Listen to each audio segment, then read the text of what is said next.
Hello friends and families, சடனாக ஒரு outing plan. எங்கன்னா அம்யூஸ்மெண்ட் பார்க்கான குயின்ஸ்லேண்டுக்கு தான் போயிட்டுருக்கோம். கேபில் நம்ம ஏறினதுலேருந்தே பார்த்திங்கன்னா எனக்கு மட்டும் இல்லை, எல்லாருக்குமே ஒரு மாதிரி ஹெட்டேக்கு ப்ளஸ் வாமிட் சென்சேஷன் இருந்துகிட்டே இருந்துச்சு. ஸோ அதுக்கு ப்ரீ பிளானாகவே எல்லாமே சாக்லேட்ஸ்லாம் வாங்கி வச்சுருந்தோம். இப்போ நாங்கள் குயின்ஸ்லேண்டை ரீச் ஆகிட்டோம். ரீச் ஆன டைம் பார்த்திங்கன்னா 12 ஆகிடுச்சு. போயிட்டு டிக்கெட் வாங்கிட்டு உள்ளே என்ட்ரி ஆகிட்டோம். நாங்கள் போன டேஸ் கொஞ்சம் ஃப்ரீயாக இருக்கும்னு நினச்சி போனோம். ஆனால் அப்போன்னு பார்த்து ஸ்கூல் ஸ்டூடெண்ட்ஸ் நிறைய பேர் இருந்தாங்க.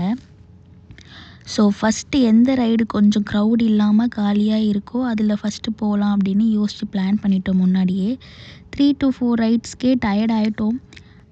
டயர்டான கேப்பில் அப்படியே குல்ஃபி, அடுத்தடுத்து ரைட்ஸ்க்கு கொஞ்சம் கொஞ்சம் கேப்னு சொல்லி ஜூஸு வாட்டர்னு வாங்கி எனர்ஜி ஏற்றிட்டு ஃபைனலாக லஞ்சுக்கு வந்திருக்கோம்.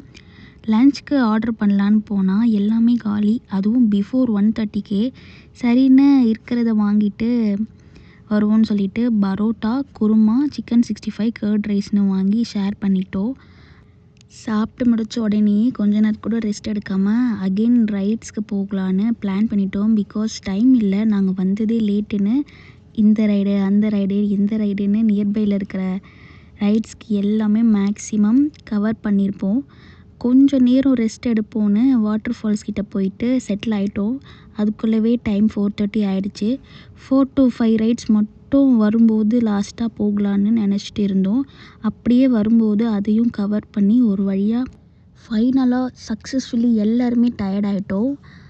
6:30 டைம் ஆனதும் அங்கேருந்து ஃபைனலாக வெளியே கிளம்பி வந்துட்டோம். அப்படியே கேபும் புக் பண்ணி அங்கேருந்து கிளம்பி வீட்டுக்கும் ரீச் ஆகிட்டோம். இந்த வீடியோ பிடிச்சிருந்துச்சுன்னா மறக்காமல் சப்ஸ்கிரைப் ஆர் ஃபாலோ பண்ணிக்கோங்க. நம்ம நெக்ஸ்ட் வீடியோவில் மீட் பண்ணலாம். பாய் பாய்.